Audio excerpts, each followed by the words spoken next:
it's all exciting to hear all these stories, but I'm sure there are a lot of groups who cater to animal rights and everything. I'm sure they've kind of created a lot of opposition for your kind of business. Yes, I mean, you see that people are opposing that we have to conserve the biodiversity, we have to protect the wildlife. Mm-hmm. And this crocodile farm, what is the big difference with this a poultry farm? It's just like a poultry farm, commercial poultry farm, it's a commercial crocodile farm. Right. We are not allowed to take any animals from the wild. Right. So when we started, we have to get this parent stock from another farm. Okay. So outside the country or within? Outside the country. Okay. We imported the parent stock from Malaysia. So we are not allowed to take it from the wild. So we have no relation with the wild. And since we are doing our business in crocodile, we have a love for this animal, and people are getting to know about these crocodiles. These days, whatever happens with the crocodiles, even in the wild, people we can see it in the newspaper, because people were not least bothered about this wildlife. And you know, in Bangladesh, I mean, in our academic curriculum, from the young ages, we don't teach the boys, children, anything about the wildlife. We just say that it's a like, for instance, snake. If you see a snake, people will just hit it. Yeah, they'll try to kill it first. Yeah. And the first thing they do is just kill it for the sake of fun. And in our campus, I mean, only insect you can kill, that is mosquito. We don't allow even our staff members to kill a snake, right, because we know that it is not going to disturb you. Let it be there. So that is why when we started, we had only 7 or 8 trees around in our whole campus in 15 acres of land. We have planted 5,000 trees, and now it has turned into a sanctuary. Because these days, last time when I visited my farm, I found there were 30 birds' nests, and I could see the young chicks. So it was really, I mean, so we are actually helping the environment, protecting the environment. Because you're harvesting nature, you have to create an environment for nature to bloom. Yes. So basically it kind of creates more the way we are doing the business, we have, from the day one, we have in mind that when we will start making money, we will set aside a certain portion for the research and conservation of the wild. Right. Because if you say that you want to protect the wildlife, why should I protake the wildlife? Of course. If I don't have any incentive?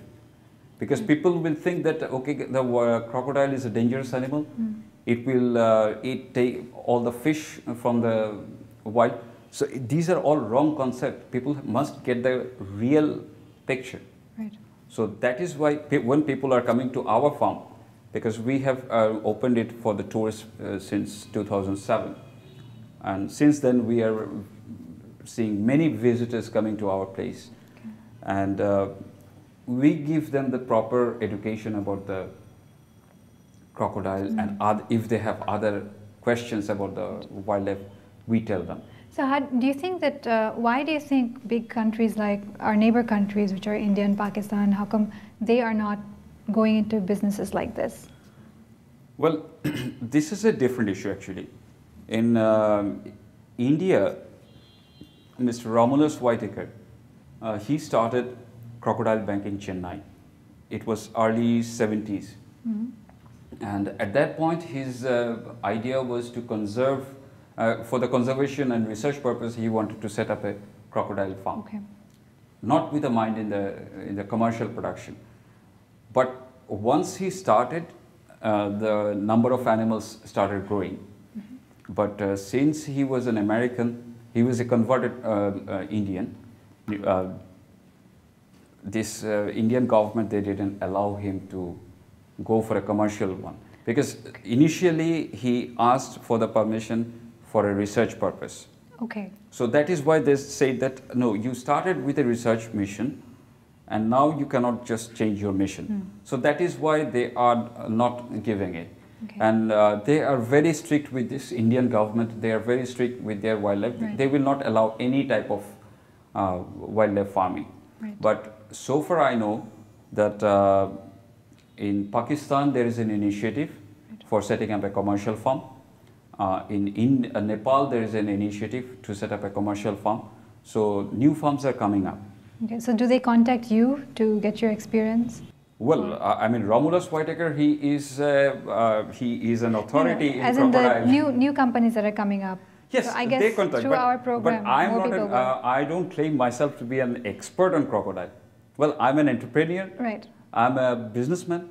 I love this animal. I'm doing a business on it. But I'm not a crocodile expert. Right. If you tell crocodile expert, it's Romulus Whitaker, who is in this region. Right. He's in India. Right. And I contacted him. Okay. When you actually started, you had participated in a business plan competition? Yes. Which won you the initial investment Yes. money, is it? Would you Yes. like to tell us a little bit about that? Well, initially when I made a business plan, and that concept note actually, and that I was do commercial farming of crocodile. I was lucky that it was early 2003 when USAID, they started, that was first time, they wanted a competition in agro-business plan development competition. And they say that the first 10 participants, they will assist them to implement their business plan into reality. I became fourth because my concept note was there. So I just made some correction and submitted, and I became fourth. And that was the beginning. And with that recognition was a big milestone for this project. Of course. And then we moved to ACDF, which is a branch of World Bank. They gave us technical support because I'm a first generation businessman. Right. So it was very difficult to convince the government machinery that yes, I can do it, because everywhere I was moving, they said or even that regular commercial banks, they would think twice before. No way. Now they are coming that if you need more investment, we can. But at that point, it was a crazy idea. They said that, well, it is a very good idea, but maybe it's not for you. Because if you have some other business, then we can. So I guess your story would be an inspiring story for people who want to start innovative businesses, but commercial banks do not give them money. There are other avenues of actually starting off. So you don't really, if somebody doesn't win a competition, there may be other ways of getting money. So you have to have your eyes and ears open, I guess. Yes, yes. I mean, if you have something new in your mind, I mean, you have to be, you must understand that regular banks or regular financial institutions may not be that much helpful, but they will. I mean, if you have to convince them. Right. Somehow or other, I mean, maybe there is no more this agro-business plan competition. Maybe somebody, there are so many other business opportunities in Bangladesh. And there are so many enterprising young people willing to start new business, new ideas. It is very difficult to start, but what I must say that you have to stick to it. Right. If you say that when I started, I went through the case study of hotmail.com, because this Sabir Bhatia, when he started, floated this idea of Hotmail back in '96 probably.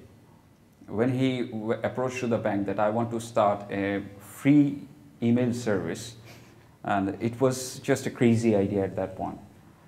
He needed only $300,000 to start his business. It was very difficult for him to find that $300,000 US. It took 21st financial institution. He was rejected by 20 financial institutions. He was given by that amount of money by the 21st company. So he was rejected 20 times, but he didn't give up his idea. And so only after 18 months from that point, he sold his company to the Microsoft at a cost of $400 million US. We all know that very inspiring story, and yours is equally inspiring, if I may say, from our part of the world. And we wish you all the best, and I'm sure we'll get to hear more about your company in the future. I'm sure you're going to do very well because you have the enthusiasm and you speak like a true entrepreneur. I'm sure people, you can write into us if you want to know more about the crocodile firm run by Mr. Mushtaq Ahmed, and that actually brings an end to our show today because we're running out of time. But I'm sure we can bring you another exciting visitor for Talk Dhaka in another episode, so stick with us. Thank you.